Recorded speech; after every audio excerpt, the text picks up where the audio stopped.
Je le jure. Je le jure. Un à un, les 6 membres du Conseil prêtent serment devant le président de la Cour. Par cet acte, ils jurent d'être des hommes et femmes de rigueur dans la régulation pharmaceutique en Côte d'Ivoire.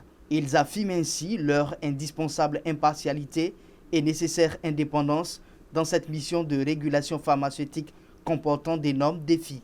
Pour parvenir à la qualité des médicaments, nous devons mettre en place, avec les autres structures afférentes en Côte d'Ivoire, un bon contrôle de qualité des médicaments. Mais surtout, nous devons insister sur la sûreté des médicaments par une bonne pratique pharmaceutique en maîtrisant le circuit de l'homologation, de fabrication, de l'homologation, de la distribution et de la prescription des médicaments. Mais également, et nous avons insisté là-dessus, nous allons mener une lutte acharnée contre les médicaments de qualité inférieure et falsifiés, communément appelés les médicaments de la rue. En Côte d'Ivoire, le circuit du médicament est maîtrisé grâce à l'application d'un système efficace sous la houlette du ministère de la Santé et de l'Hygiène publique. Mais à côté du circuit légal, sévit le fléau des faux médicaments. Une situation catastrophique pour les populations consommatrices de ces produits prohibés.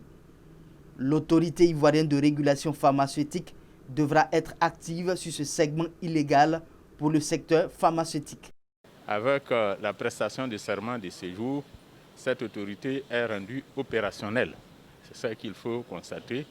Elle est rendue opérationnelle avec des vraies compétences, ça a été dit, qui vont donc être chargées de protéger la population ivoirienne en se mettant au travail, en faisant en sorte qu'il n'y ait plus de place ici dans notre pays pour les médicaments contrefaits, pour les faux médicaments, pour les médicaments falsifiés. C'est donc une mission de la plus haute importance. Il s'agit de tout faire pour sauver des vies humaines. Avec la prestation de serment des membres du Conseil, l'AIRP passe ainsi à une autre étape de sa mission de protection des populations contre les médicaments contrefaits. Un terrain sur lequel cette autorité est attendue afin d'enrayer ce fléau qui, selon les statistiques du ministère de la Santé, fait perdre chaque année 30 milliards de francs CFA à la Côte d'Ivoire.